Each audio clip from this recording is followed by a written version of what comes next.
Hello friends, welcome to all knowledge Adda. आज अपन देखने वाले हैं जॉइंट इंडियन कोस्ट गार्ड में जो वैकेंसी निकली है। सबसे हेडिंग देख लेते हैं दोस्तों। हेडिंग क्या है? इस वैकेंसी की हेडिंग है जॉइंट इंडियन कोस्ट गार्ड नाविक डोमेस्टिक ब्रांच 10th एंट्री।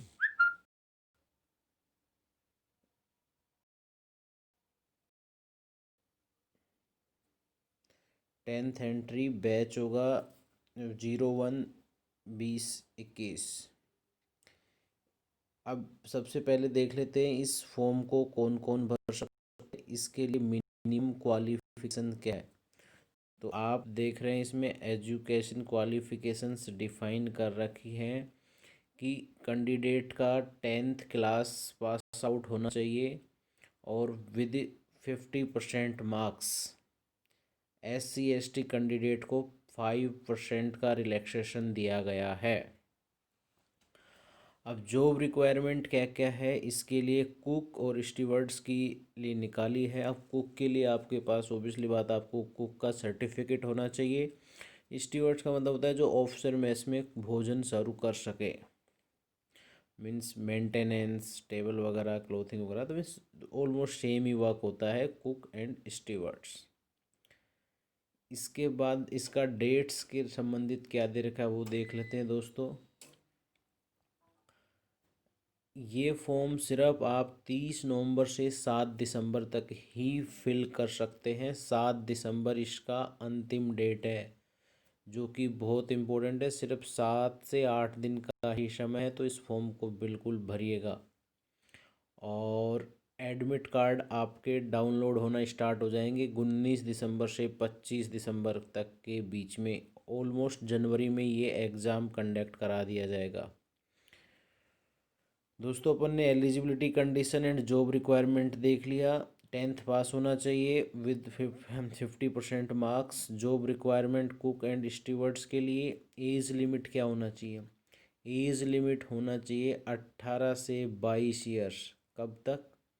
1 अप्रैल 2021 तक आप 18 साल के हो गए हो और 22 साल से ज़्यादा के, मिनिमम 18 साल और मैक्सिमम 22 साल से ज़्यादा के नहीं हो।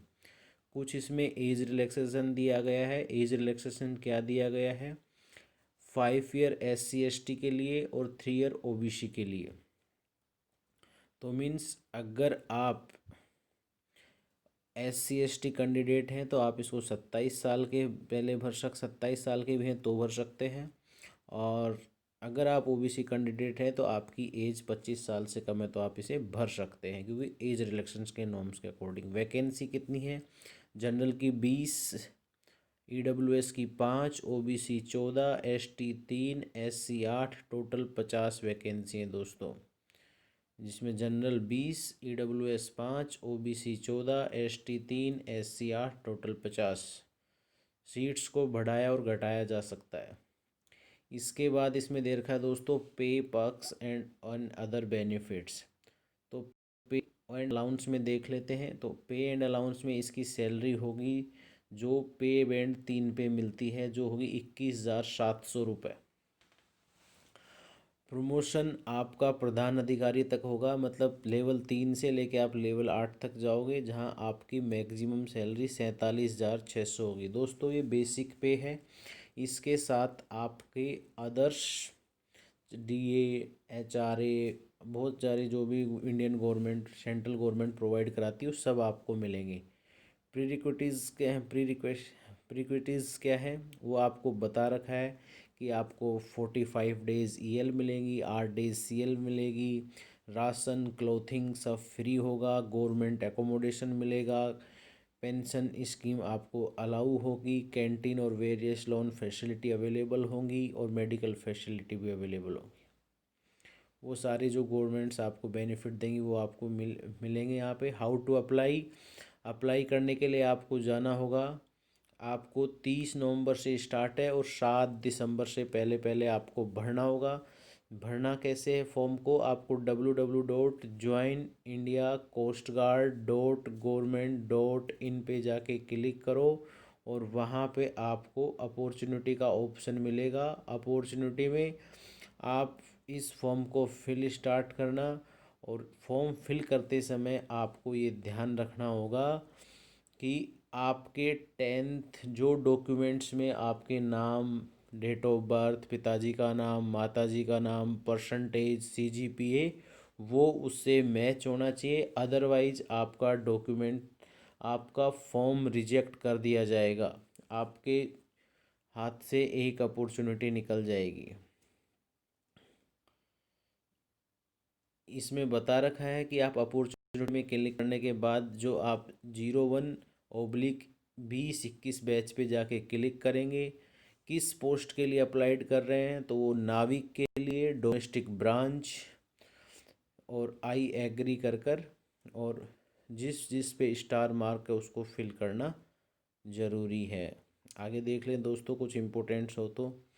इसमें आपको बताया गया है कि आप किस स्टेट से बिलोंग करते हैं, वही स्टेट, वही जोन आपको सेलेक्ट करना पड़ेगा, और उसी के हिसाब से आपका एग्ज़ाम सेंटर आएगा। अगर आप Himachal, Punjab, Haryana, Rajasthan, Uttar Pradesh, Uttarakhand, Delhi, union territory Chandigarh, JNK and Ladakh से बिलोंग करते तो आप नॉर्दर्न जोन फिल करिएगा, और एग्ज़ाम सेंटर आप नोएडा। इसी तरह से आप देख लीजिएगा किस स्टेट के बिलोंग करते हो, उसके अकॉर्डिंग जोन डिसाइड करिए और उसके अकॉर्डिंग एग्ज़ाम सेंटर। इसमें कोई गलती नहीं करिएगा। सिलेक्शन प्रोसेस क्या है? सिलेक्शन प्रोसेस थोड़ा सा इसका डिफरेंट है दूसरे एग्ज़ाम से, वो देख लेते क्या है। सबसे पहले जितने भी फॉर्म आ जाएंगे उनको कैंडिडेट शॉर्ट लिस्ट किए जाएंगे। Short list candidate percentage base के आधार पे किए जाएंगे। परसेंटेज बेस पे सेलेक्ट किए हुए कैंडिडेट का रिटर्न टेस्ट एग्ज़ाम होगा। रिटर्न टेस्ट एग्ज़ाम में क्या क्या होगा वो देख लेते हैं। Return examination will be objective type which will generally cover subject quantity, aptitude, mathematics, general science, general English, general awareness, reasoning, ये सब कवर करेगा और आपको ये टेस्ट देना होगा। Those who qualify written examinations will undergo physical fitness test PFT initially. Medical examination preliminary testing procedure will take 2-3 days। Physically challenged candidate are not eligible for this examination।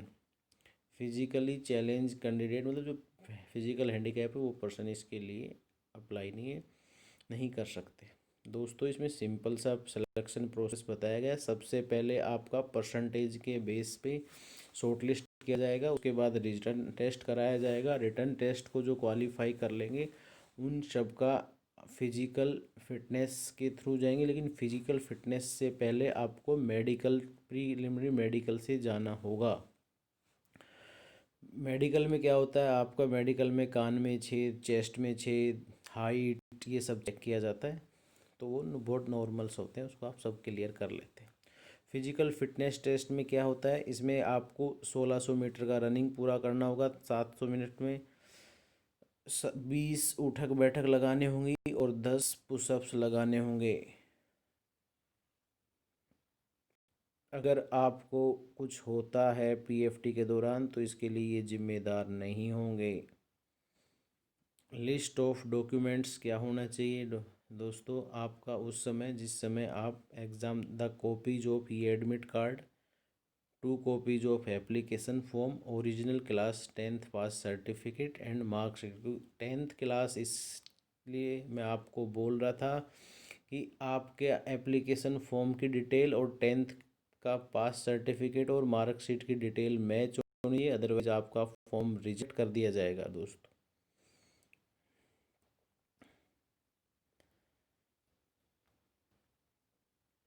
दोस्तों कुछ medical standards हैं, इसमें कौन भर सकते हैं नहीं भर सकते। हाइट आपकी 157 सेंटीमीटर होनी चाहिए।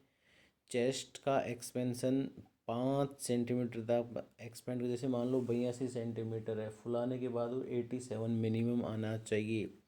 वेट वेट दोस्तों आपकी हाइट के अकॉर्डिंग दिया होगा, और हियरिंग नॉर्मल होना चाहिए। विजुअल स्टैंडर्ड 6/6 होना चाहिए। Tattoo are not allowed. Permanent tattoo are not allowed. दोस्तों permanent tattoo are not allowed specially. तो दोस्तों मैंने जो जो इसमें इम्पोर्टेंट डिटेल्स थी वो मैंने कवर कर ली है। स्पेशली मैं आपको मोटा मोटी बताऊं तो इसमें बहुत कम डेट है फॉर्म फिल करने में, तो फॉर्म जल्दी फिल करिएगा। मात्र आपके पास 7 दिन है, और तो इससे नंबर ऑफ़ कैंडिडेट भी कम पहुंचेंगे। तो आपके पास एक बेस्ट अपॉर्चुनिटीज़ है। और सबसे अच्छा दोस्तों, कोरोना के समय एग्ज़ाम निकल रहा है, और तो इसको पक्का आप फिल करेगा। और जिन जिन का सपना है सेना ज्वाइन करने का, वो एक ये इंडियन कोस्ट गार्ड को ज्वाइन कर सकते हैं। जनरली इसकी ड्यूटी समुद्र मैराइन में होती है। थैंक्स दोस्तों।